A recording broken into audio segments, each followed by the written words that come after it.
भगवान राम की नगरी अयोध्या में हुए एक पुलिस एनकाउंटर के बारे में बताएंगे। ये खबर हमारे देश की महिलाओं के लिए खास तौर पर है, इसलिए अगर आपके घर में परिवार में महिलाएं हैं तो उन्हें जल्दी से बुला लीजिए और बताइए कि यह खबर उनके लिए है। खास तौर पर उन्हीं के लिए खबर प्रसारित कर रहे हैं।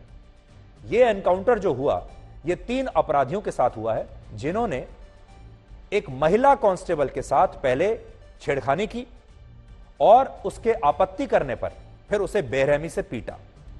लेकिन अब इन 3 आरोपियों में से एक अपराधी एनकाउंटर में मारा जा चुका है, यानी उसकी भेंट यमराज से हो गई है। इस अपराधी का नाम अनीश खान था और पुलिस का कहना है कि उसने मुठभेड़ के दौरान कई राउंड फायरिंग की पुलिस के ऊपर, जिसके बाद उत्तर प्रदेश की पुलिस ने उसे इस एनकाउंटर में मार डाला। जबकि इस व्यक्ति के, इस अपराधी के बाकी 2 जो साथी हैं उनके नाम है आजाद खान और विशंबर दुबे। इन दोनों को इस एनकाउंटर में पैर में गोली लगी है, यानी इनकी जान तो बच गई लेकिन पैर में गोली लगी है। इनमें आजाद खान 37 साल का है, विशंबर दुबे 48 साल। सोचिए आप, इसलिए मैं कह रहा हूं कि महिलाओं को देखना चाहिए। एक अपराधी है 48 साल का, एक है 37 साल का, और एनकाउंटर में जो अपराधी मारा गया है जिसका नाम है अनीश खान, वो है 30 साल का। यानी ये जो अपराधी हैं इनकी उम्र को इनका कोई लिहाज नहीं है। एक है 30 साल का, एक है 37 साल का, एक है 48 साल का। और इन तीनों अपराधियों ने 30 अगस्त की रात को एक चलती ट्रेन में एक महिला कांस्टेबल के साथ छेड़छाड़ की, और इस महिला कांस्टेबल ने जब इसका विरोध किया तो इन अपराधियों ने उसे इतनी बुरी तरह से पीटा कि वो कई घंटों तक इस ट्रेन की सीट के नीचे तड़पती रही घायल अवस्था में, और इतनी ज्यादा बुरी तरह से वो घायल हो गई कि बहुत मुश्किल से बाद में उसकी जान किसी तरह से बच पाई। तस्वीर तो ऐसी है कि हम आपको दिखा भी नहीं सकते। आज जब आप इस घटना के बारे में सुनेंगे और हमारे देश की महिलाएं सुनेंगी तो आपको पता चलेगा कि हमारा देश महिला आरक्षण की बात तो जोर शोर से कर रहा है, लेकिन असल में हमारे देश की महिलाओं को आरक्षण से पहले इन अपराधियों से संरक्षण की आवश्यकता है।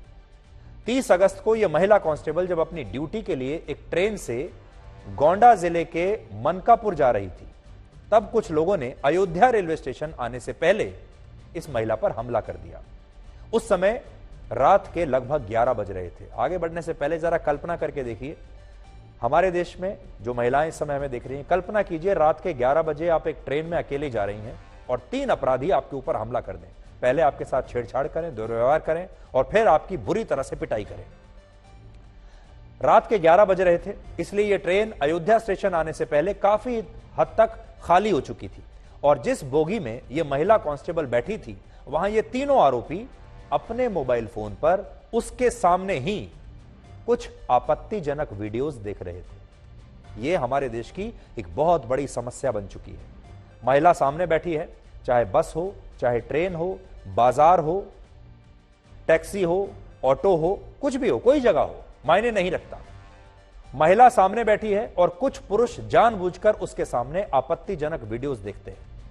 आप एक टैक्सी में जा रही हैं और ड्राइवर आपत्तिजनक वीडियोस देख रहा है, क्या करेंगी आप उस समय? इस महिला के साथ भी यही हुआ, और इन अपराधियों ने यह भी नहीं सोचा कि यह पुलिस की कांस्टेबल है। सोचिए अगर पुलिस की कांस्टेबल का यह हाल है तो हमारे देश में जो आम महिलाएं हैं उनका क्या होता होगा। तो जब ये पुरुष उस महिला के सामने ये आपत्तिजनक वीडियोस देख रहे थे, मजाक कर रहे थे, अश्लीलता की बातें कर रहे थे, पहले तो इस महिला कांस्टेबल ने इन लोगों को नजरअंदाज करने की पूरी कोशिश की, क्योंकि आप तो जानते ही हैं हमारे देश में महिलाओं को क्या सिखाया जाता है। अगर कोई आपके सामने छेड़छाड़ करे, आपके साथ कोई अश्लील हरकत करे तो रिएक्ट मत कीजिए, सबसे पहले चुप रहिए, सहते रहिए, यह सिखाया जाता है। अगर सड़क पर या किसी गली में या चौराहे पर आपसे कोई छेड़छाड़ करता है तो परिवार के लोग आपको क्या कहते हैं कि अपना रास्ता बदल लो, उस रास्ते से जाना ही बंद कर दो। कोई आपके ऊपर कुछ आपत्तिजनक बात करता है जब आप जाते हैं, या कोई आपको घूर कर देखता है, सीटी बजाता है, तो परिवार क्या कहता है कि अपनी नजरें नीचे करके चलो, तुम उसकी तरफ देखती ही क्यों हो। ऐसा कहकर हमारे देश की जो लड़कियां हैं वो बड़ी होती हैं, और उनके डीएनए में ही ये समझ आता है कि अगर कोई बदतमीजी करे तो नजरअंदाज करो, नजरें नीची करो, रास्ता बदल लो और चुपचाप वहां से निकल जाओ। तो इस महिला ने भी वही किया जो इसे बचपन से इसके परिवार ने सिखाया था, नजरअंदाज करने की पूरी कोशिश की और वो अपनी सीट से उठकर दूसरी सीट पर बैठने के लिए चली गई।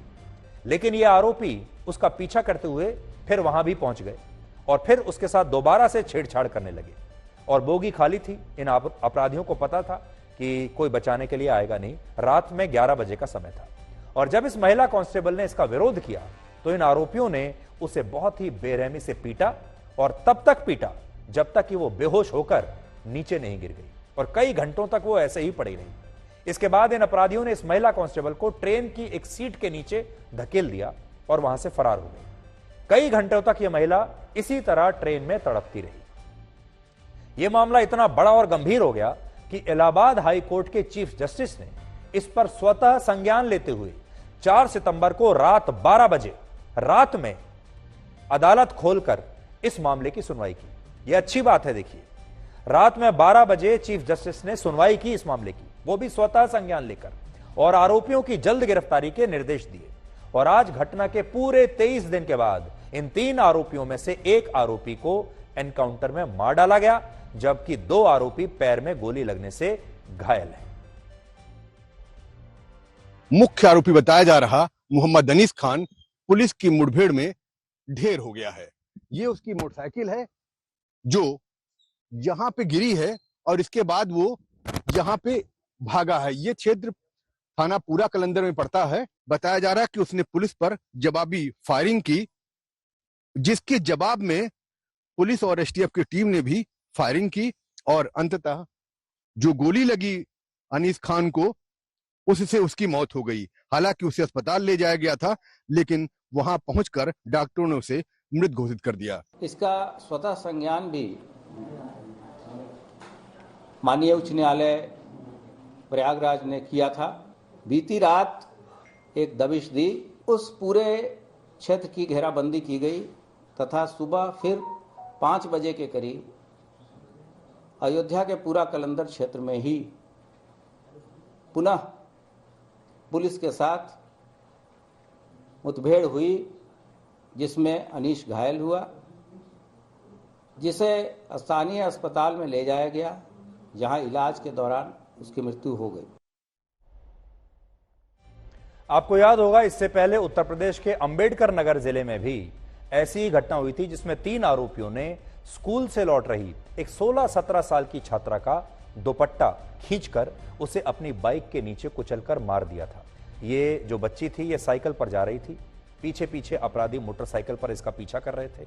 इसका दुपट्टा खींच लिया।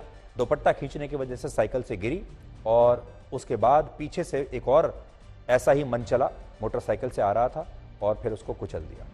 इस मामले में भी 3 आरोपी एनकाउंटर में घायल हो गए थे और उत्तर प्रदेश के मुख्यमंत्री योगी आदित्यनाथ ने तब कहा था, अगर उनके राज्य में कोई मनचला महिलाओं से ऐसे छेड़छाड़ करेगा तो ऐसे लोगों को अगले चौराहे पर यमराज, साक्षात यमराज खड़े मिलेंगे।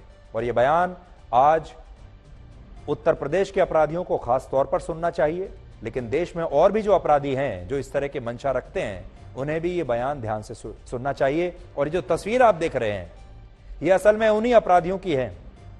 बाद में एनकाउंटर में इनके पैर में गोलियां लगी।